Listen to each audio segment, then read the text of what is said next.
Good morning, guys. Today we're going to start looking at fractions again.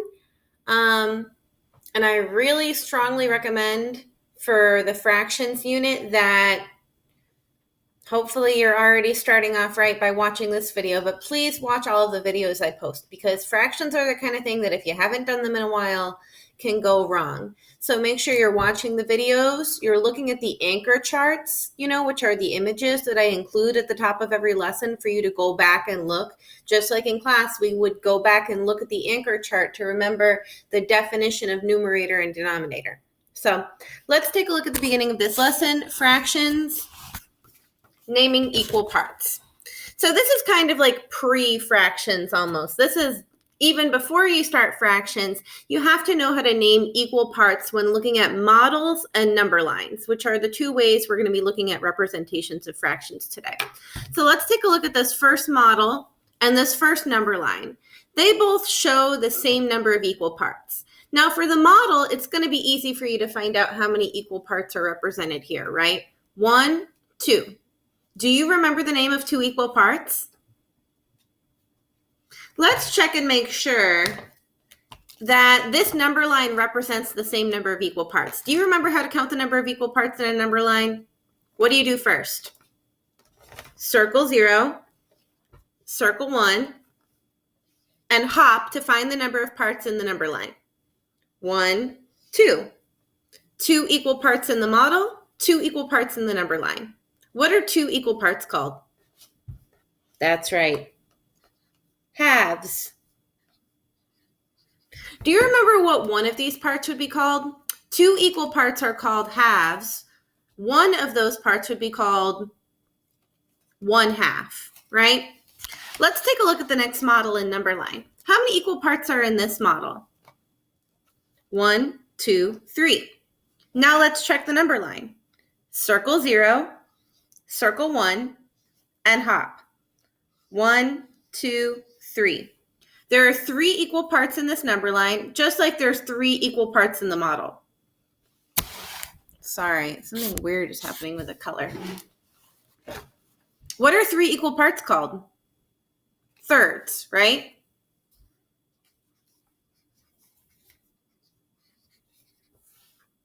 I don't know why that's happening with my color today. Okay. Check out the last model. How many equal parts in this model?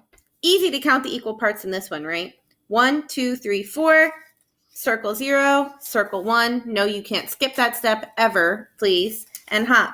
1, 2, 3, 4. What are 4 equal parts called? They are called fourths. And I'm sure you guys remember, sorry about this hideous handwriting, that there's a pattern with fractions, right? 4 equal parts are called fourths, and then 5 are called fifths, sixths, sevenths, eighths, ninths. It's that THS sound that we attach to the end of the number to describe the number of equal parts. The only names of fractions that don't follow that rule are halves and thirds. There's no THS here or THS here, okay? Please make sure that when you're using number lines, you're circling the 0 and the 1 and hopping. I mean, I know you can't do that on the computer, but keep that in mind. You circle with your finger and hop with your finger to 1, okay? Because sometimes there will be number lines that go up to 2. We've seen that before, right? And it's kind of used to trick us. Now, let's review some vocabulary here, numerator and denominator. So when you're writing a fraction, you need to know what the numerator and the denominator are.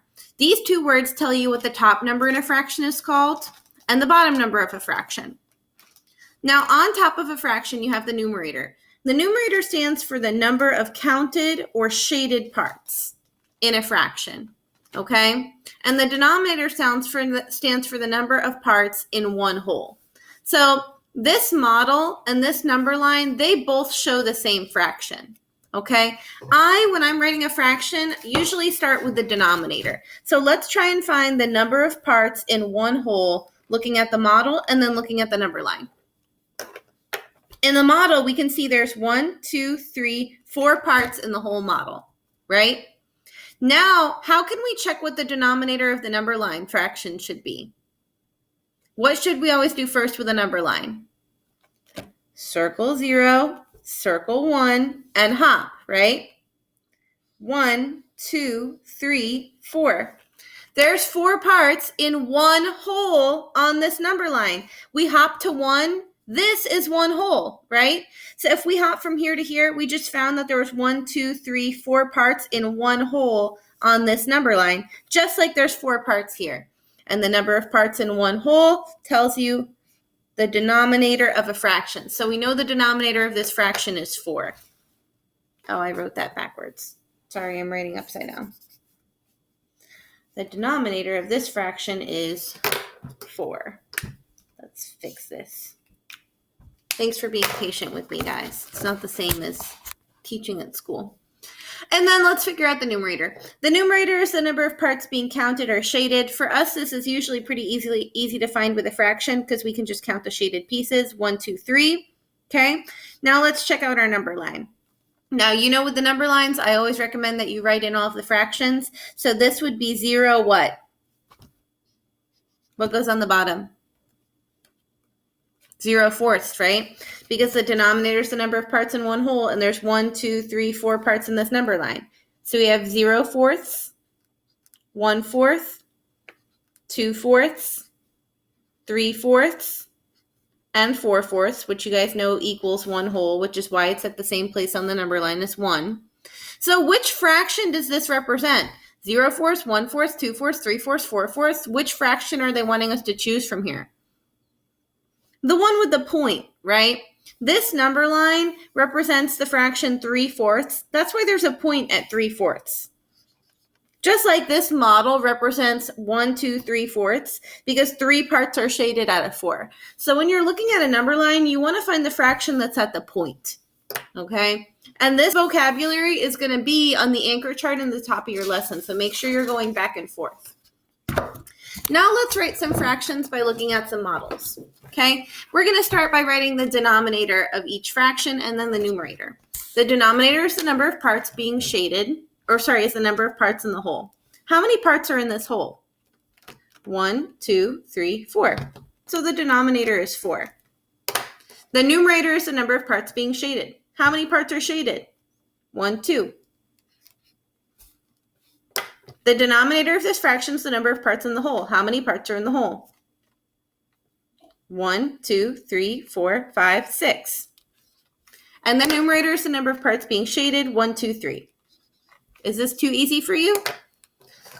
The denominator is the number of parts in one whole. 1, 2. The numerator is the number of parts being shaded. 1. Let's say the names of these fractions. Let's see if you remember how to say the names. The top number we say normally, and the bottom number we name the equal parts. So this is 2 fourths, 3 sixths, and 1 half. We want to be able to say the name of fractions correctly when we go to 4th grade. We don't want our teacher to think we don't know how. We don't want to be saying 2 4s and 3 6s, because that's confusing. If you say 3 6s, I'm wondering if this is what you mean. This is what 3 6s sounds like to me, right? And that's not what we want. We want to say 3 sixths. Then I know you're talking about a fraction. All right, let's take a look at some more models. So here we're looking at number lines that represent some different fractions. And just like on the last page, we're going to start by finding the denominator of these fractions first. To find the denominator of a number line, you want to circle 0, circle 1, and hop. 1, 2, 3. 3 parts in the whole means my denominator is 3. And now I can write the fractions below, right? 0 thirds, 1 third, 2 thirds, 3 thirds equals 1 whole. What fraction are they wanting us to name looking at this model? 1 third, the fraction where the point is, right? So this number line represents 1 third. How about the next one? Let's find the denominator. Circle 0, circle 1, and hop. 1, 2, 3, 4. 4 parts in the number line means the denominator is 4. Now we can find the fraction that's at this red point. 1 fourth. Oh, what mistake did I make? Should this be 1 fourth? No, 0 fourths. 0 fourths, 1 fourth, 2 fourths, 3 fourths, and 4 fourths equals 1 whole. So this fraction is 2 fourths. One way you can tell if you've made a mistake on a number line is see how I put 0 fourths here.